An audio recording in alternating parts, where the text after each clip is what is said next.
So yeah, this is not a video that I want to ever have to make. It's not the great it's not a great video, and it's just unfortunately again something that has to be talked about because, and by the way, this is something that I would love to kind of not bring up ever, because this is a topic that isn't basketball, and at the end of the day I would much rather be talking about Team USA camp in a positive light.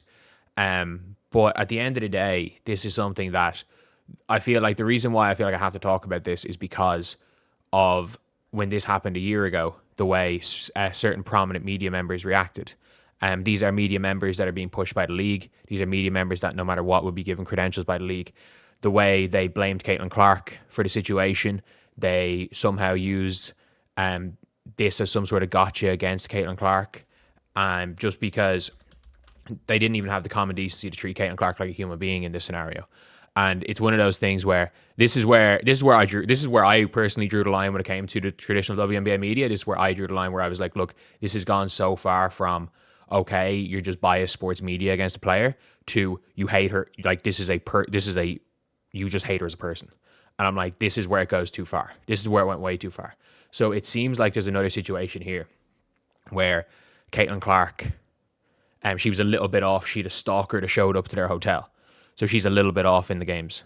And then you've got members of the WNBA media, again, being like, oh, that scrimmage footage shows me all I need to know about one player. Everyone knows it's about fucking Caitlin Clark. It's just trying to shit on Caitlin Clark. It is what it is. But like, this is something that's a real problem. And I'll always say this when it comes to fans, where it's like, be fans of a player. Absolutely. Be fans of a player. Be fans. Like, players sign autographs. Players meet with fans all the time. But there's always a time and a place. If you're a normal fan, which is 99.999% of fans. If you are a normal fan, go and, like, there'll be some forms of meet and greets. There'll be some forms of autograph signings. If you're going to games and Caitlin's choosing to sign your thing, great. Go watch her play. But at the end of the day, it's one of those things where when it's not the right situation, just, stay away from the players. Let them do their thing, and at the end of the day, they're people. So the stalkers in jail are probably a different one. A lie to garner sympathy. What are the odds this person's probably followed by half the fucking media? Nah. Aces Gamecocks. Shock to see that. That's the thing, is like, we were at a Fever game and we're supposed to get a VIP thing with Caitlin last year with about 20 people, but they cancelled it last minute due to imminent security threats in the building. All of us were so freaked out. She doesn't sign autographs in Atlanta. And that's the thing, Kent Swift posted, old enough to remember when Jamel Hill was on this app saying Caitlin doesn't have any safety concerns. That was at least 2 stalkers ago. She since deleted the tweet, didn't apologize. Oh yeah, Jamel Hill got called out for all the, basically she wrote this whole thing being like, there's never any safety concerns with Caitlin. This was after the stalker situation. And she doubled down on it. I got so much hate that she deleted the post and never mentioned it. Because it's like, that's the thing where it's like, these people don't give one flying fuck about the sport of basketball. They don't. I mean this. The vast majority of the credentialed WNBA media don't give a flying fuck. And I mean this when I say this, where it's like, there are people that in WNBA media spaces that clearly do. Like, but that's the thing where it's like, you have to see kind of where the media is coming from. Like, I've no doubt about it that when you're seeing, when you're watching, what's the podcast? There's the No Cap Space podcast. They care. They clearly care. You're looking like a Hunter Cruz channel, Quita. Heck, even to an extent, I would like most of the even fan channels, even the fan channels that do like focus on one player or another, you can see they clearly care about the sport of basketball. But it's just a lot of the weird, like, old legacy media just don't. And it is scary. It's scary to see, and it's one of those It's one of those things where you just have to hope that she's okay. You have to hope that she's okay, and you have to hope that she's got a good team around her, which I think she does. And just for the sake of people in the world are really shitty. And it's kind of it's just a horrible situation.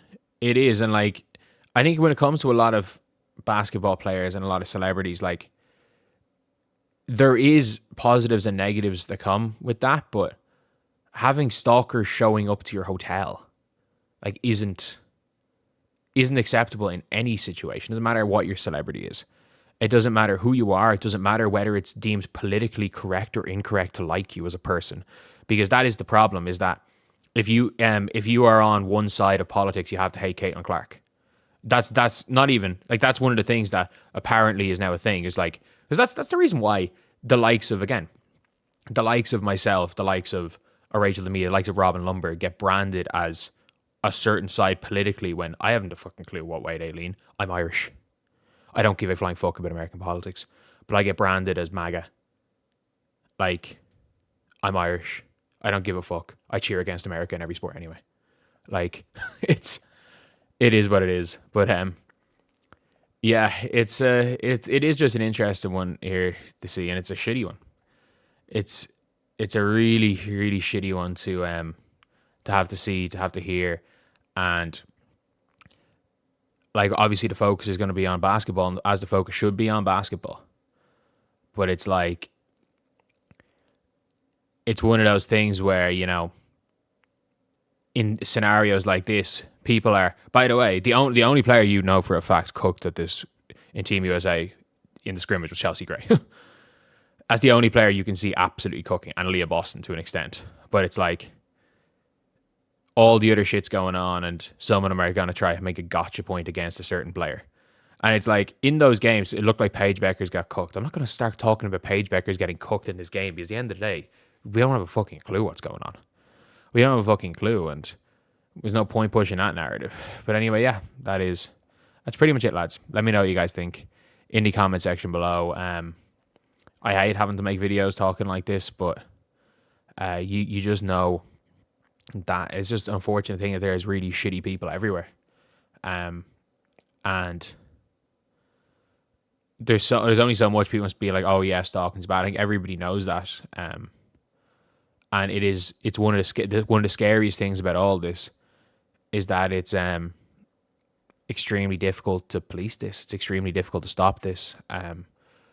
We're going to see a situation where, like, you just gotta